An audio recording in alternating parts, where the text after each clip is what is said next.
नमस्कार। वंदे मातरम, जय श्री राम। बंधुओं, एक अच्छी खबर है। ख़ास तौर से यूसीसी लागू करने के लिए, समान नागरिक संहिता लागू करने के लिए भारत सरकार जिसके लिए निरंतर प्रयास में है और माननीय उच्चतम न्यायालय बार बार निर्देश कर चुका है और संविधान निर्माताओं ने भी संविधान लागू करते समय इस बात के लिए आग्रह किया था कि समान नागरिक संहिता लागू हो। अब वो समय आ गया है जब केंद्र सरकार इस पर आगे कदम बढ़ा रही है। एक अच्छी खबर है, ये है अभी अभी जो भारतीय मुस्लिम महिला आंदोलन है उसका संक्षिप्त नाम है BMMA, भारतीय मुस्लिम महिला आंदोलन। उसके सह संस्थापिका है नूर जहां साफिया नियाज़।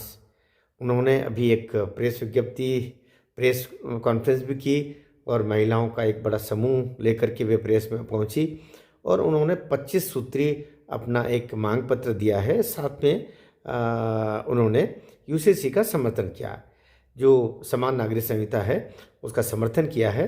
साथ में उनकी ये जो नियाज दीदी है उनका कहना था कि 3 तलाक के ऊपर केंद्र सरकार ने जो कानून बनाया वो सुप्रीम कोर्ट में हम ही लोग लेके गई थी, हमारा संगठन लेके गया था और अंततः केंद्र सरकार ने उस पर कानून बना करके और सुप्रीम कोर्ट में हमारी बात को रख करके और 3 तलाक कानून को अवैध घोषित करवाया, समाप्त करवाया। इसी तरीके से हमारी कुछ मांगे हैं, समान नागरिक संहिता लागू हो, साथ ही हमारी जो 25 सूत्री बातें हैं, मांगे हैं, इच्छाएं हैं, उनको उस पर समावेश कर लेंगे तो वो बहुत अच्छा होगा। उनका कहना है कि समान नागरिक संहिता से मुस्लिम समाज का बहुत भला होगा। उन्होंने जो बड़ी बड़ी मांगे रखी है कि एक तो ये जो बहु विवाह प्रथा है, 4 शादियाँ, ये अवैध होना चाहिए, ये समाप्त होना चाहिए। बाल विवाह मुस्लिम समाज में ये भी समाप्त होना चाहिए।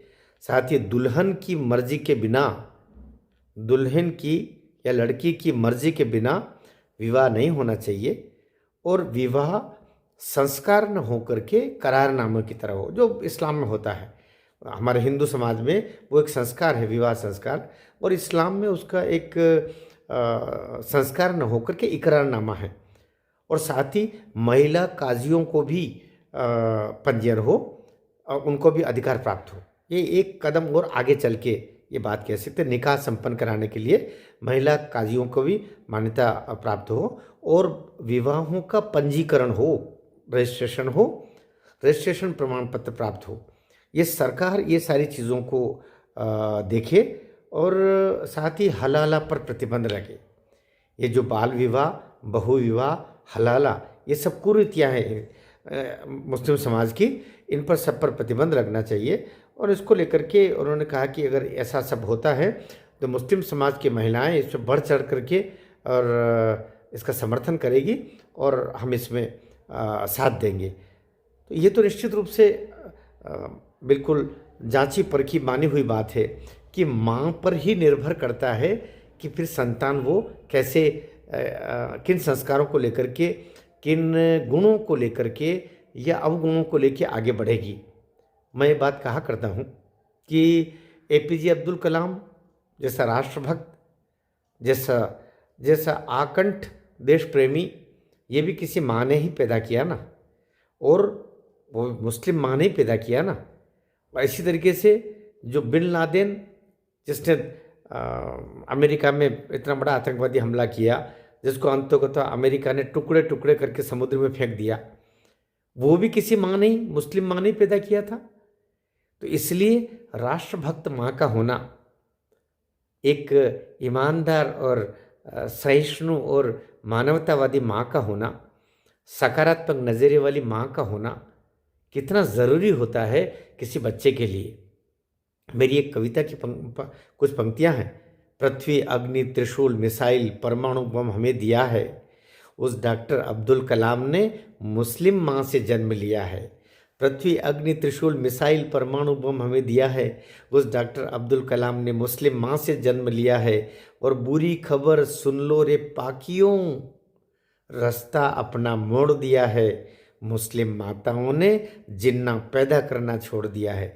तो मुस्लिम माताओं पर ही सब कुछ निर्भर करता है। तो अभी मुस्लिम माताएं कुछ निकल करके आई हैं, मुस्लिम बहनें कुछ निकल के आई है, मुस्लिम मातृशक्ति निकल करके आ करी कि हम यूसीसी का समर्थन करेंगे। ये हमारे मुस्लिम समाज के लिए, मुस्लिम धर्म के लिए, मुस्लिम पंथ के लिए बहुत ही हितकारक है। तो सरकार को उनका स्वागत करना चाहिए। और उन्होंने जो कुछ छोटी मोटी मांगे रखी है, मांगे क्या, वो भी उनके हित के लिए रखी है। वही कह रही हैं कि इसमें हलाला बंद होना चाहिए, इसमें 3 तलाक की तरह ये जो बहुविवाह प्रथा है ये समाप्त होनी चाहिए। इसके अलावा ये जो काजी, महिला काजियों का भी उसमें पंजीयन हो और उनको भी अधिकार प्राप्त हो। ये सारी जो चीज़ें हैं वो सब सामान्य सामान्य सी चीज़ें हैं और जिससे इस्लाम का, मुस्लिम समाज का भी भला होगा। इसलिए ऐसी बहनों का स्वागत किया जाना चाहिए। और मैं सोचता हूँ भारत सरकार और जो गृह मंत्रालय है इस पर बहुत गंभीरता से विचार करके उनकी मांगों का को उसमें समावेश करेंगे और जिससे हमारा मुस्लिम समाज भी हिंदू समाज के साथ में या देश की मुख्य धारा के साथ जुड़ करके इस देश के विकास में और बढ़ चढ़ कर हिस्सा लेंगे और भारत को सशक्त बना करके और पूरी दुनिया में भारतीयता का झंडा बुलंद करेंगे। भारत माता की जय।